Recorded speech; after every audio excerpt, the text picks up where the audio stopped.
आज हामी 7 चक्र ब्रेसलेटको बारेमा कुरा गर्न आएका छौँ। यो कुरा चाहिँ मेन कहाँबाट सुरु हुन्छ भने जसले पनि मेरो हातमा देखेर मलाई पनि त्यस्तै चाहियो भन्नुहुन्छ के 7 चक्र ब्रेसलेट।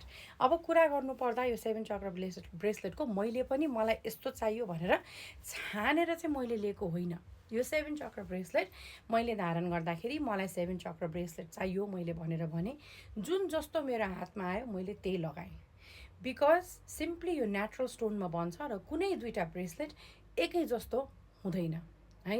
अब हजुरलाई एकदम कन्ट्रोल्ड सिस्टम छ हजुरको, मलाई भने जस्तो नपाए भने चाहिँ म लाउँदिनँ भनेर यस्तो खालको सोच छ भने हजुरले 7 चक्र ब्रेसलेट लगाउने नै होइन है। किनभने the first core rule about 7 chakra bracelet is हजुरलाई जुन आयो जस्तो सेपमा आयो त्यसलाई एक्सेप्ट गर्न सक्नु पर्यो। This is teaching your life lesson है। There are so many things you can not control in life, they happen right, and when they happen you have to accept it है। सो हजुरको 7 chakra bracelet पनि त्यस्तै हो। Every stone is different, every bracelet is individually different. हजुरलाई जुन पर्छ हजुरले त्यो ब्रेसलेटलाई त्यसरी नै एक्सेप्ट गर्न सक्नु पर्यो। होइन म सक्दिनँ, मलाई चाहिँ एकदम मेरो लाइफ इज क्वाइट कन्ट्रोल्ड, मलाई जस्तो लगाउनु छ म त्यस्तै मात्रै लाउँछु भनेर सोच्नेहरूको लागि चाहिँ 7 चक्र ब्रेसलेट नै होइन। किनभने यो छानेर लगाउने चिज नै होइन।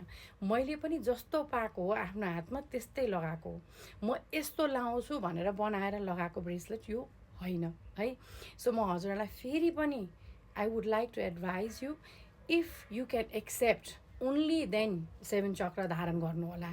एक्सेप्ट गर्न सक्दिनँ, मलाई चाहिँ होइन यस्तै खालको चाहियो, हजुर त्यस्तो खालको मान्छे हो भने you are not ready for 7 चक्र येट है। हजुर रेडी होइसिन्न 7 चक्रको लागि।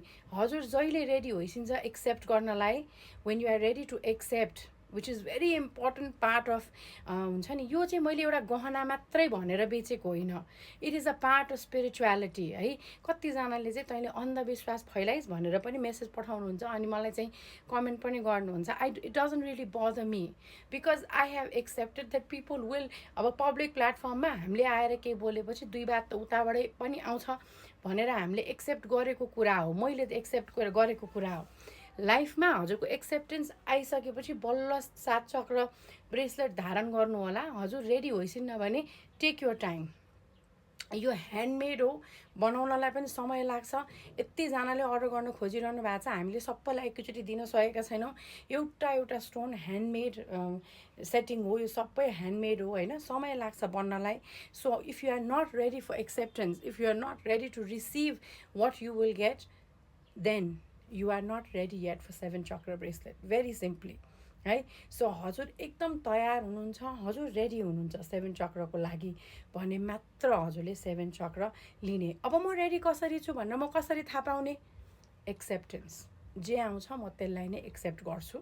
म 7 चक्र चाहिँ एकदम विश्वासका साथ धारण गर्छु र जे जसो भए पनि म यसलाई चाहिँ एक्सेप्ट गर्छु भनेर हजुरले सोच्नुहुन्छ भने मात्र हजुरले 7 चक्र ब्रेसलेट हामीसँग लिनुहोला भनेर म आग्रह गर्दछु। किनभने बनाउन पनि गाह्रो छ है। हजुरले त्यत्तिकै गहनाको रूपमा राम्रो देख्छ भनेर लिने चिज होइन। एकदम हजुरलाई चाहिँ रेडी होइसिन्छ हजुर भने मात्र लिबक्सेला है त। धन्यवाद।